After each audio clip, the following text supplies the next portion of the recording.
So, after a cool episode with Anakin, this one felt like it relied on an obscene amount of luck and contrivance. Although it did move the story forward somewhat. I have issues. Why am I not surprised?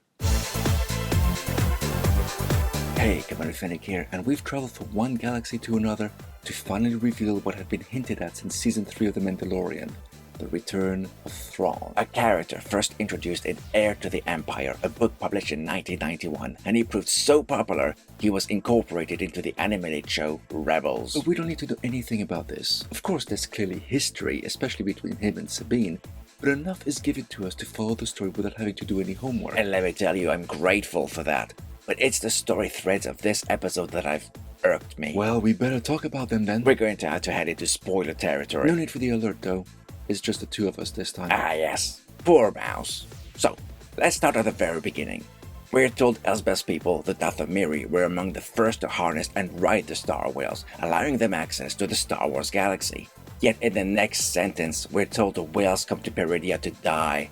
How can you write something that's dead? That kind of disparity should have been caught in a read-through. I think it's because they wanted us to realize the rings around the planet were made up of whale corpses. A cool visual takes precedence over story logic. And that's not the only thing that didn't make sense. You're gonna talk about Ezra, aren't you? Actually, no. The fact he was still alive was of little surprise, as this feels more like a kid show than anything else, frankly. But Thrawn is supposed to be this amazing military genius. He's been stuck on this planet for years with his entire ship and crew.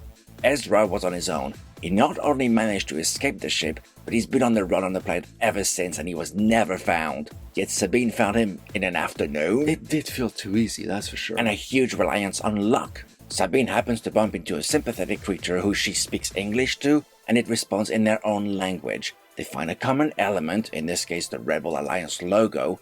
Sabine gains its trust, and it takes her to its people. Remind you of anything? Yeah, the Ewok. Imagine traveling to another galaxy and everything's the same. But allowing Sabine to go find Ezra makes no sense. Thrawn is getting ready to leave. Ezra's in hiding. What does it matter if he leaves or dies? Once the ship departs, he's stranded. In fact, Thrawn himself said that. So why expend resources to kill Ezra now? I did wonder about that too. And another thing, the witches knew of Elsbeth's arrival. They might not have known the exact time she'd get here, but they knew she was coming. So why hadn't they moved everything they needed onto the ship already?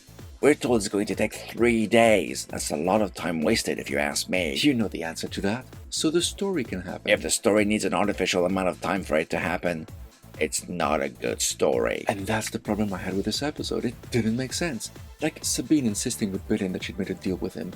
Why expect someone who's against you to keep his word? That's very naive for someone who supposedly fought in a war. All this episode is set up for something that will come later, but it's something that should not have happened at all if Thrawn's objective really was to escape. I'm also puzzled by the desolate landscape.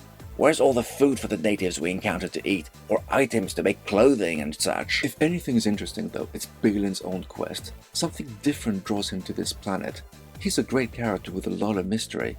Here's hoping more is revealed about him before the end. And that reveal is good. In the meantime, I'm afraid I have to give this unsatisfying far, far away 1.5 paws. But tell me, what did you think of this episode? Share your thoughts in the comments. Live long, and may the Force be with you.